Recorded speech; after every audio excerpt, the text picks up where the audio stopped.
When it comes time to sell your house, what are the most important things you should do in order to sell it for the most money? Which upgrades are going to give you the most bang for your buck? My name is Brian Mayer with the Mayer Group at eXp Realty, and I specialize in helping people sell their house for the most money using a unique process that we've developed that's proven and repeatable to sell your house for the most money.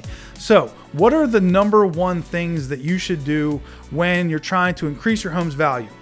I'm going to give you the short answer, and then I'm going to give you the long answer. And the reason why is because it's nuanced. You know, everybody's house is different, and everybody's situation is different. Everybody's budget is different, and everybody's goals are different.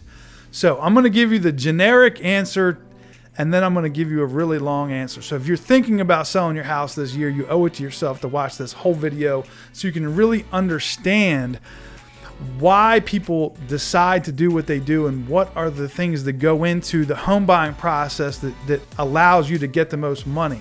And I promise you, you will leave this video very educated on what to do and what not to do. All right, so the kitchen is going to be the most bang for your buck. Granite countertops, stainless appliances, those are the things that make people feel the most excited about a house. Next is going to be paint, and then flooring probably, and then it's going to be the master bedroom and the master bathroom. Those are the areas that I would focus on. So there are, cheap down and dirty kitchen remodels you can do where you just throw some vinyl planking over top of your existing vinyl, paint the cabinets, get some used appliances, get some decent looking granite in there for under $10,000. It'll give you huge returns on your investment. And I'm going to get into that. So that's the quick answer. It's going to be definitely the kitchen. The most important room is the kitchen.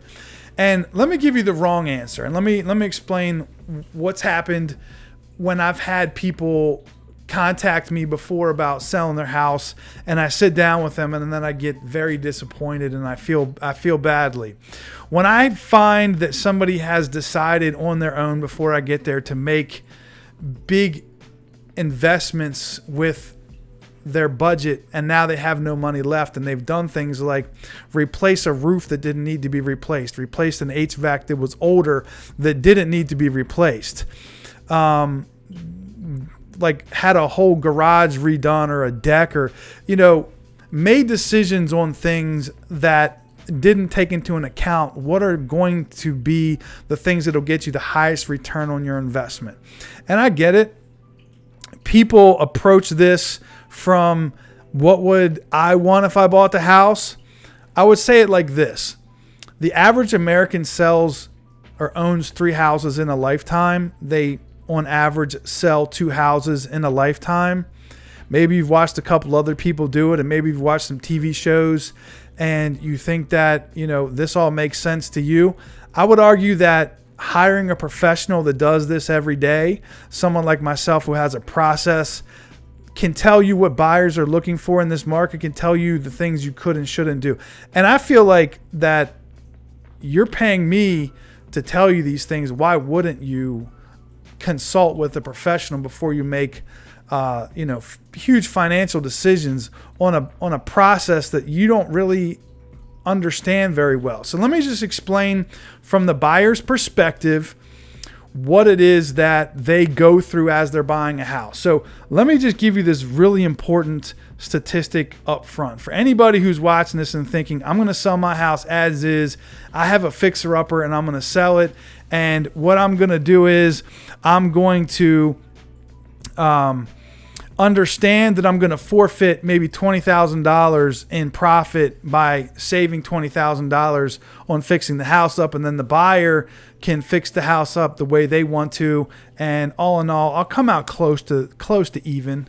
The answer is that is not true in any stretch. In any estimation, that is going to cost you way more than an even trade. It's going to be 2, 5, 10 times the amount of money you would have spent. You're going to lose. You're going to not realize that profit. However you like looking at it, you're either losing that money, you're not making that money. You can multiply your money if you like making money. You can not lose the money if you're one of these people that likes to not lose money. However you want to look at it, you're going to come out well underneath. I just did a video the other day on is the juice worth the squeeze, and I gave an example of a house where we spent under $10,000 and realized a $54,000 increase in the sales price of the house.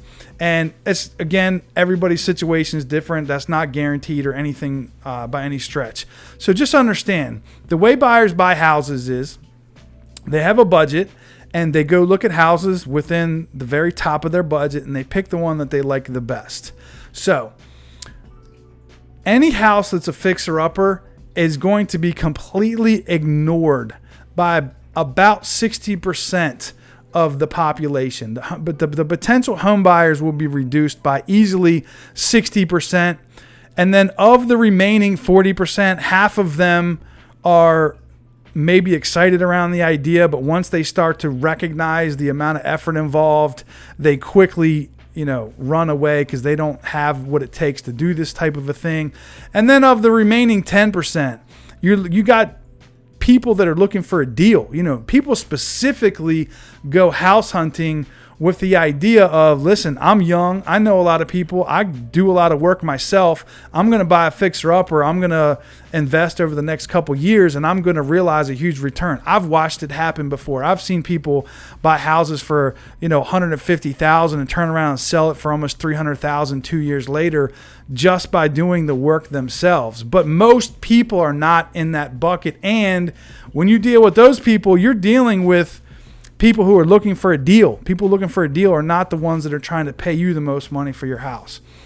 All right, so with that said, the way that buyers buy houses is when they pick out the ones that they want to go see, they walk in and they start looking around and they start to have an emotional reaction based on what they're looking at, what they're smelling in some cases, and how they feel, right? So you walk in, let's just imagine the house is absolutely gorgeous, been completely remodeled. You walk in. What you're hoping for when you sell your house is somebody who walks in and has an overwhelming emotional reaction and even starts crying. Oh my gosh, this is so beautiful. I can't believe this is real. The last one we looked at smelled like dog pee. Brian, please, I don't care what it takes. Get me this house. I will pay anything. Get me this house. That's what you want to have happen when you're selling your house. So the opposite reaction to that is walking around and identifying all the things that you think you're going to need to do to get it the way that you're going to, at least at a minimum, be okay with living in, and then taking that off the price, multiplying it by a number, and feeling like you're going to have to haggle to get what you want here. And as the home seller, your profits start to quickly diminish. So everybody's situation is different, and that's why it's important to understand how people buy houses first. Now what we do is, and this is our process, I'm going to sit down and ask you a series of questions. What's your motivation level? How fast do you need this house sold? Do you have a budget? And I get it, everybody says the same thing. They're always like, well, it depends. It depends.